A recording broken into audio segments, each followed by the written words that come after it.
시청자 여러분, JTBC 뉴스룸을 시작하겠습니다. 이제 대선까지 39일, JTBC가 민심의 방향을 읽을 수 있는 여론조사를 실시했습니다. 이번엔 처음으로 한덕수 대행을 3자 대결에 넣어봤는데 국민의힘 경선 후보들보단 경쟁력이 있는 걸로 나타났습니다.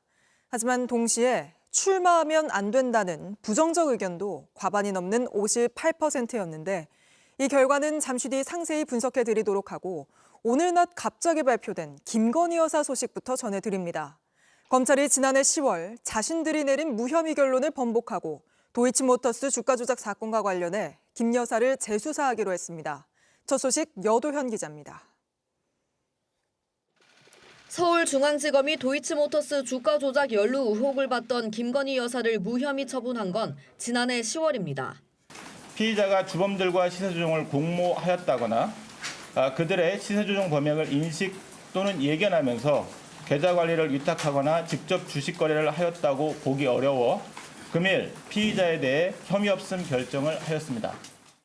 이에 황희석 변호사 등 고발인 측에서 서울고검에 항고장을 냈고 서울고검은 조기 대선을 한 달여 앞둔 오늘 다시 수사하기로 결정했습니다. 검찰은 6개월 전 무혐의 결론을 내린 서울중앙지검에 사건을 보내는 대신 서울고검이 직접 수사토록 했습니다. 서울고검 관계자는 공범들의 대법원 판결이 확정돼 관련자들의 추가 조사 필요성이 있다 판단했다고 밝혔습니다. 이달 3일 대법원은 권오수 전 도이치모터스 회장 등 주가 조작 일당의 유죄 확정 판결을 내렸습니다. 주가 조작에 돈을 댄 김 여사와 비슷한 사례인 전주 손모 씨도 징역 6개월에 집행유예 1년이 확정되면서 김 여사 조사 필요성이 더 커진 겁니다. 다만 서울고검은 별도의 수사팀을 꾸리는 대신 부장검사 1명에 이 사건을 배정해 검찰의 수사 의지에 대한 의무는 여전한 상태입니다. 서울고검은 김 여사의 명품백 수수 사건 항고는 기각했습니다. JTBC 여도현입니다. 이런 가운데 국회 청문회 증인으로 채택된 김건희 여사가 출석을 거부하며 처음으로 불출석 사유서를 냈습니다. 김 여사는 이 사유서에서 최근 심신쇠약으로 외부 활동에 어려움을 겪고 있어 출석할 수 없다고 밝혔습니다. 박사라 기자입니다. 김건희 여사가 국회 과학기술정보방송통신위원회에 제출한 불출석 사유서입니다.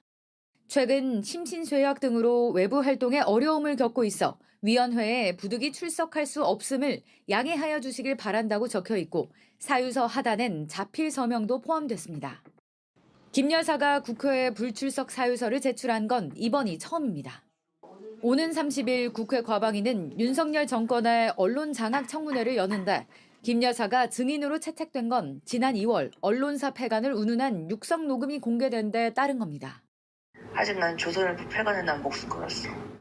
김 여사가 청문회 출석을 거부하자 민주당 소속 최민희 과방위원장은 불출석을 불허한다는 글을 SNS에 올렸습니다. 최 위원장은 JTBC와 통화에서 당일 불출석한다면 김 여사 고발을 검토하겠다고 밝혔습니다. 민주당과 조국혁신당 등 5당은 김 여사 특검법과 내란 특검법을 재발의하며 공세에 나섰습니다. 특히 새롭게 발의된 김 여사 특검법은 명태균 씨 공천 개입 의혹과 최근 불거진 건진법사 전성배 씨 관련 의혹까지 총 16개 의혹을 수사하도록 했습니다.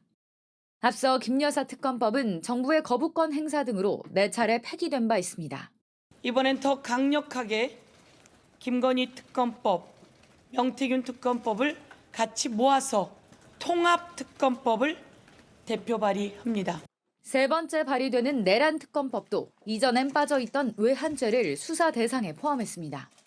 민주당 등은 정부의 거부권 행사 대응을 위해 두 특검법을 대선 이후 6월 본회의에서 처리한다는 방침입니다. JTBC 박사라입니다. 대선을 39일 앞두고 JTBC가 여론조사를 실시했습니다. 가상 3자 대결에서 이재명 민주당 대선 경선 후보가 어떤 후보와 만나든 오차범위 밖에서 크게 앞섰습니다. 이 후보를 상대로 가장 높은 경쟁력을 보인 건 한덕수 권한대행인데 한 대행의 출마 자체가 부적절하다는 의견도 58%, 과반으로 나타났습니다. 먼저 유선희 기자입니다. 이재명 더불어민주당 후보는 가상 3자 대결에서 어떤 후보와 붙든 46, 47%의 지지율로 상대 후보를 오차범위 밖에서 크게 앞서는 것으로 나타났습니다. 국민의힘 경선 후보들 가운데 김문수, 안철수, 한동훈 후보를 상대로는 20%포인트 넘게 앞섰고 홍준표 후보를 상대로 해도 19%포인트 차이를 보였습니다. 이 후보를 상대로 가장 높은 경쟁력을 보인 건 한덕수 대통령 권한대행입니다. 47%를 기록한 이 후보를 상대로 29%, 18%포인트 차이를 보였습니다. 이준석 후보는 7%입니다. 어제 시정연설을 위해 국회를 찾았을 때도 출마 여부조차 밝히지 않은 한대행이 다른 국민의힘 후보들보다 높은 경쟁력을 보인 겁니다. 하지만 상대적 경쟁력과 별개로 응답자의 절반 이상은 한대행의 대선 출마 자체에 의문을 갖고 있는 것으로 나타났습니다. 한대행이 이번 대선에서 어떻게 해야 한다고 생각하냐는 질문에 출마하면 안 된다는 답변이 58%로 절반 이상이었습니다. 출마 후 국민의힘 후보와 단일화해야 한다는 여론보다 3배 가까운 수치입니다. 무소속으로 출마해 완주해야 한다는 여론은 7%에 불과했습니다. 한대행이 출마 후 국민의힘 후보와 단일화해야 한다는 여론은 보수층에서도 46%로 절반을 넘기지 못했는데 대구 경북에서도 33%, 60, 70대에서도 30% 초반대에 불과했습니다. 전통적인 보수 지지층에서도 현재 국정을 총괄하고 대선 관리를 책임지고 있는 한 대행이 그 역할을 내려놓고 직접 출마하는 것에 대해선 의문을 갖고 있다는 겁니다. JTBC 유선입니다. 네, JTBC는 이번 여론조사에서 이른바 윤석열 신당 창당에 대한 생각도 물었습니다. 부적절하다는 의견이 78%에 달했는데 특히 보수 성향 응답자들도 절반 이상이 부정적이었습니다. 윤세민아 기자입니다. 윤석열 전 대통령의 탄핵 심판 변호인들을 주축으로 추진됐던 이른바 윤어게인 신당은 논란이 일자 발표 4시간 만에 보류됐습니다.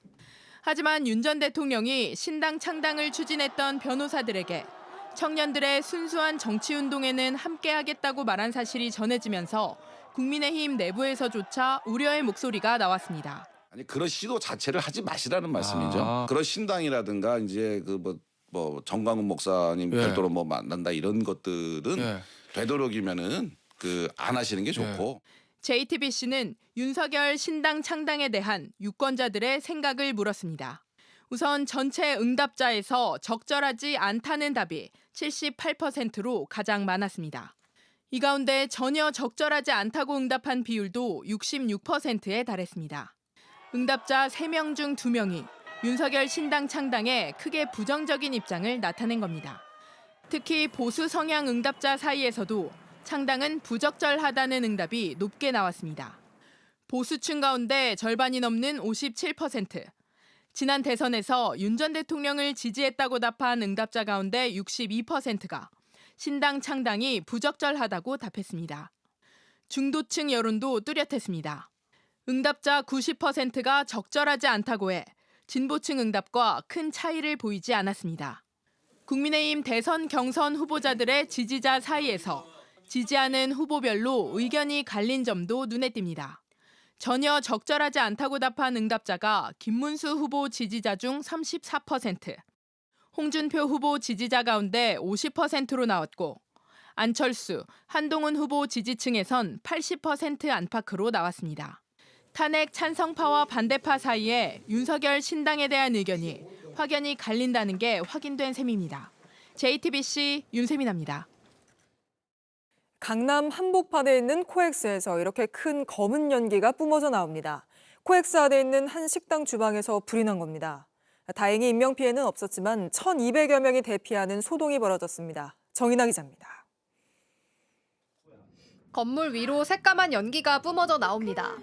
출입문 앞 광장은 순식간에 건물 안에서 빠져나온 사람들로 가득 찼습니다. 오늘 오전 11시 7분쯤 서울 삼성동 코엑스 2층에 있는 식당 주방에서 불이 났습니다.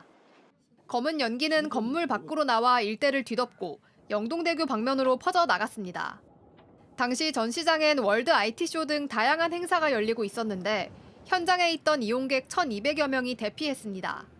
행사 진행을 하고 있었는데 갑자기 이제 안에서 사이렌이 울리면서 대피하라고 안내 방송, 행사장 안에서 점심 도시락으로 먹을 생각이었는데 이제 갑자기 불이 났다고 대피 명령이 나가지고 밖에서 도시락을 먹게 됐습니다. 바로 앞 도로를 지나가던 시민도 놀란 건 마찬가지였습니다. 택시 안으로도 막 연기가 들어오더라고요. 문 닫혀 있는데. 엄청 짙은 황사처럼 갈색깔로 이제 좀 택시 앞을 막 가렸고요. 기사님도 빨리 여기 지나가야겠다 하시고 눈도 맵고 막 그랬던 것 같아요. 소방당국은 30여 분 만에 큰 불길을 잡았고 2시간 만에 완전히 불을 껐습니다. 다행히 인명피해는 없었습니다. 경찰은 정리 작업을 하는 동안 2층을 비롯해 일부 구역의 통행을 제한했습니다. 코엑스는 하루 평균 7만 명이 오가는 대형 복합 쇼핑몰입니다. 최대 520여 개 부스를 설치할 수 있는 전시장과 대형 연회장이 있고 바로 옆에는 한국무역협회 등 각종 사무실이 있어 자칫 큰 피해가 날 뻔한 상황이었습니다. 경찰과 소방은 구체적인 화재 원인을 조사하고 있습니다. JTBC 정인아입니다. JTBC 뉴스를 시청해주셔서 고맙습니다. 저희는 저녁 6시 30분 뉴스룸에서 뵙겠습니다.